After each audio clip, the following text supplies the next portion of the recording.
मित्रों नमस्कार, आपका बहुत बहुत स्वागत है। मित्रों आज कुछ महत्वपूर्ण खबरें हैं, जैसे कि बीजेपी और कांग्रेस ने लोकसभा चुनाव की तैयारी के तहत बहुत महत्वपूर्ण बैठकें की हैं और महत्वपूर्ण निर्णय लिए हैं। बीजेपी ने कांग्रेस का रिकॉर्ड तोड़ने का प्लान बनाया है। कांग्रेस ने 1984 में 414 सीटें जीतकर रिकॉर्ड बनाया था। ये हाईएस्ट सीट है, यानी जवाहरलाल नेहरू के समय भी इतनी सीटें नहीं आई थी।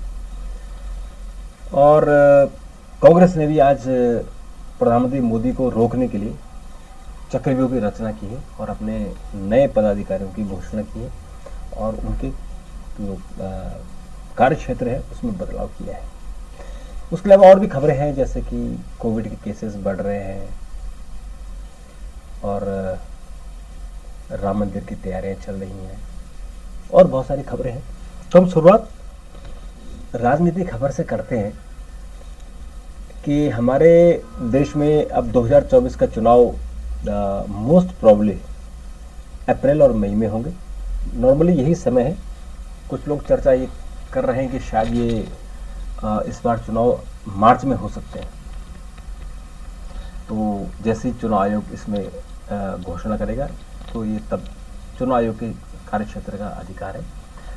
लेकिन इसमें इसकी तैयारियां बीजेपी ने अपनी तैयारियां फाइनल कर ली है, यानी पूरी हो चुकी है। सिर्फ उन्हें कैंडिडेट घोषित करने हैं और 15 जनवरी के आसपास वो अपने करीबन 150 उम्मीदवारों की घोषणा भी कर देगी। और कांग्रेस ने भी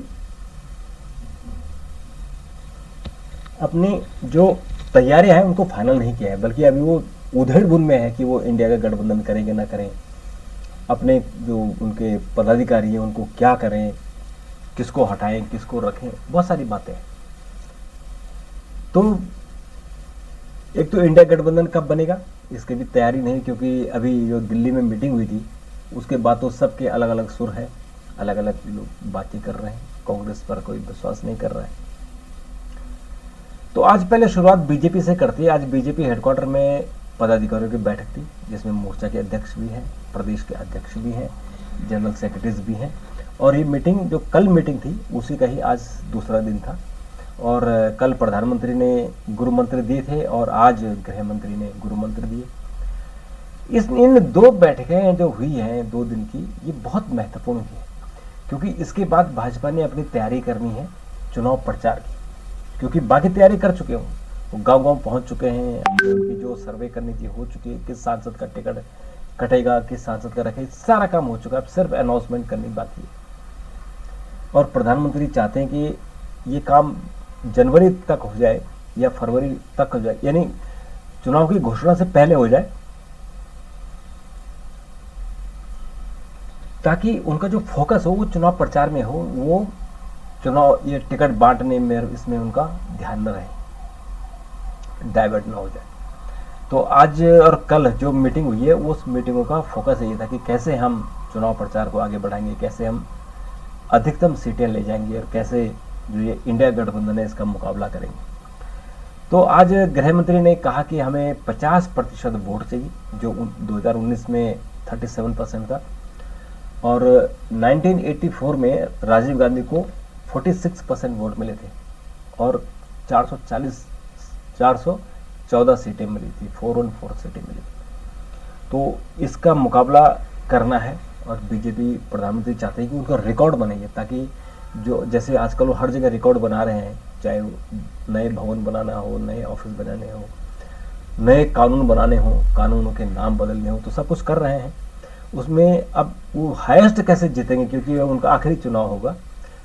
आखिरी चुनाव इसलिए होगा कि उनकी उम्र 74 साल हो गई है और अगला जो चुनाव होगा तब तक वो लगभग 80 साल के हो चुके होंगे। तो तब हो सकता है कि वो प्रधानमंत्री के बजाय राष्ट्रपति बनना पसंद करेंगे। लेकिन ये उनके मूड की बात है कि वो कब तक प्रधानमंत्री बनना रहना चाहते हैं। तो ये तैयारियां हैं और इन तैयारियों के लिए राम मंदिर को बहुत बड़ा इशू बनाने की बात हुई है। पंपलेट छापी जाएंगी, बुकलेट छापी जाएगी और भाजपा के कार्यकर्ता घर घर जाकर बुकलेट देंगे और 22 जनवरी को जो उद्घाटन होगा नए मंदिर का, नए भवन का, उससे पहले बीजेपी के कार्यकर्ता 1 जनवरी से मंदिर समारोह अभियान चलाएंगे और घर घर बुकलेट बांटेंगे और राम मंदिर के बारे में चर्चा करेंगे, क्योंकि 2024 का चुनाव होगा वो पूरा राममय होगा। और इसके अलावा जो प्रधानमंत्री के जन कल्याणकारी योजनाएं हैं उनको लेकर भी निश्चित तौर पर बातचीत होगी। अब मित्रों थोड़ी कांग्रेस की बात करते हैं। जो कांग्रेस है उसने आज अपने जो उनके पदाधिकारियों ने फेरबदल किया है। प्रियंका गांधी जो जनरल सेक्रेटरी हैं उनका उत्तर प्रदेश का प्रभार वापस ले लिया गया और उन्हें फ्री किया गया कि आप प्रभारी के बजाय आप स्टार प्रचारक को आप प्रचार करते रहो, और उनकी जगह अविनाश पांडे को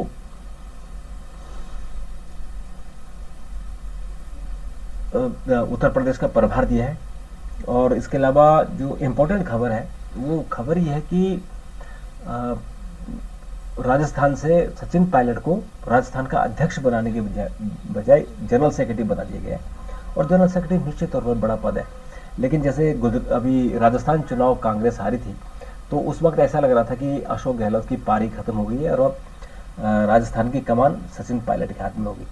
लेकिन आज जो कांग्रेस ने लिस्ट निकाली है उसमें स्पष्ट हो गया कि अशोक गहलोत अभी भी सचिन पायलट पर भारी हैं और उन्होंने इतना काम करा लिया कि सचिन पायलट को राजस्थान से बाहर कर दिया, यानी उनको दिल्ली में महासचिव बना दिया गया तो दिल्ली में रहेंगे, और उनको छत्तीसगढ़ का प्रभार दे दिया गया तो छत्तीसगढ़ में बिजी रहेंगे। तो इसलिए से इस तरह से जो गहलोत साहब है, गहलोत साहब अब इसको गहलोत साहब अभी भी सचिन पर भारी हैं और कांग्रेस अभी भी उनकी बात सुन रही है। और इसके अलावा आज बहुत सारे इन्होंने बदलाव किए हैं, प्रभारी में बदलाव किए हैं। शैलजा को उत्तराखंड का प्रभारी बनाया है और मुकुल वासनिक हैं या जो जयराम रमेश हैं, तो वहाँ उन्होंने जयराम रमेश को भी कम्युनिकेशन का यानी प्रचार विभाग का जिम्मेदारी उन्हीं को सौंपी गई है। तो मित्रों ये तो सारा 2024 के चुनाव को लेकर हो रहा है, लेकिन रिजल्ट क्या आएगा ये तो जो देश का माहौल है उसमें तो ऐसा लगता है कि बीजेपी भी बहुत आगे है, यानी नंबर 2 भी उसके आसपास कोई नहीं है। और कांग्रेस स्ट्रगल कर रही है कि किस तरह से हम लोग कम से कम 100 का आंकड़ा पार कर लें।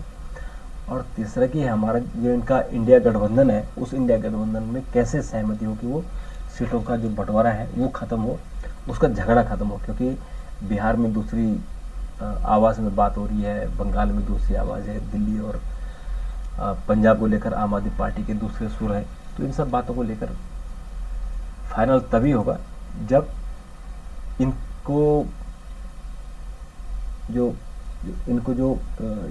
इनकी दिक्कतें हैं, इनकी जो उसमें जो लाइन कैसे खींचनी ये अभी तय करेंगे।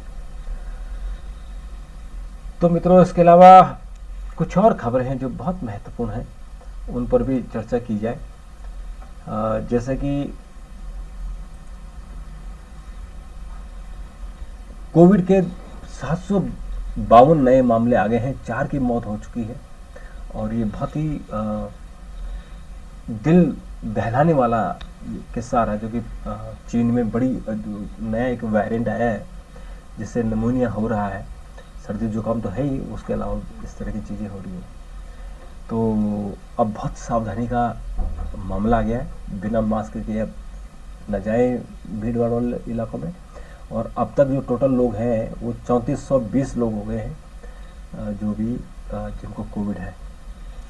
तो इसलिए से इस तरह से इसको सीरियसली लेने की ज़रूरत है। और मित्रों आपको पता है कि ब्रजभूषण शरण सिंह जो कुश्ती फेडरेशन के अध्यक्ष थे, उनकी जगह उनके खासम खास रहे संजय सिंह को कुश्ती संघ का अध्यक्ष बनाया गया है। और जो पहलवान है, जो लोग ब्रजभूषण शरण सिंह का विरोध कर रहे थे वही लोग अब संजय सिंह का विरोध कर रहे हैं। और बजरंग पूनिया ने अपना पद्मश्री लौटा दिया था और साक्षी मलिक ने संन्यास ले लिया था कि अब वो पहलवानी न करेगी। और आज एक और जो डेफलिम्पिक्स के स्वर्ण विजेता हैं, यानी मूक और बधिर खिलाड़ियों का ओलंपिक उसके स्वर्ण पदक विजेता है वीरेंद्र सिंह यादव, उन्होंने भी पद्मश्री लौटाने की ऐलान कर दिया है, क्योंकि उनको भी लग रहा है कि पहलवानों के साथ अन्याय हुआ है। तो मित्रों, आज जो दिल्ली सरकार और दिल्ली के राज्यपाल है उनके बीच में जो मनमुटाव है वो बढ़ता जा रहा है। दिल्ली के सरकारी अस्पतालों में घटिया दवाइयों की आपूर्ति का मामला है, उसको सीबीआई को जांच करने को कहा गया है। तो अब ये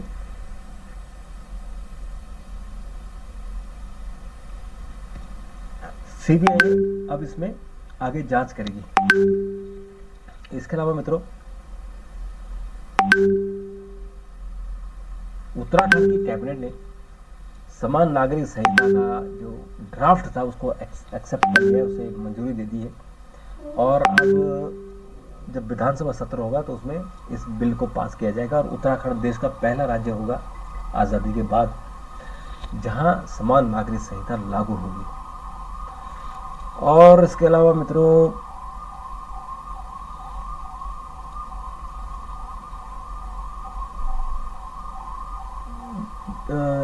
आपको पता होगा जो उत्तराखंड में एक सुरंग गिर गई थी नेशनल हाईवे में, और उसमें करीबन 41 मजदूर फंस गए थे। तो उनको आखिरी समय जो रेट माइनर्स उन्होंने खोला था, और सुरंग से उन जो वहाँ लोग फंसे थे उनको निकाला था। तो कल उत्तराखंड सरकार ने उनको 50,000 रुपये की राशि दी थी। और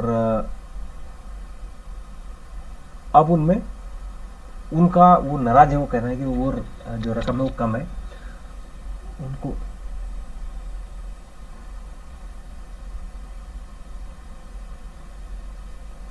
तो वो जो राशि है वो कम है, वो ज़्यादा की मांग कर रहे हैं। वो कह रहे हैं कि लोगों को, यानी जिन्होंने खुदाई की थी और बहुत वाकई 40 मीटर सुरंग के अंदर जाकर उन्होंने हाथछैनी से खोदी थी, उनको वाकई अवार्ड मिलना चाहिए।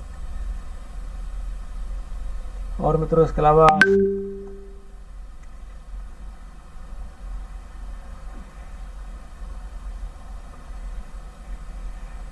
मित्रों, अब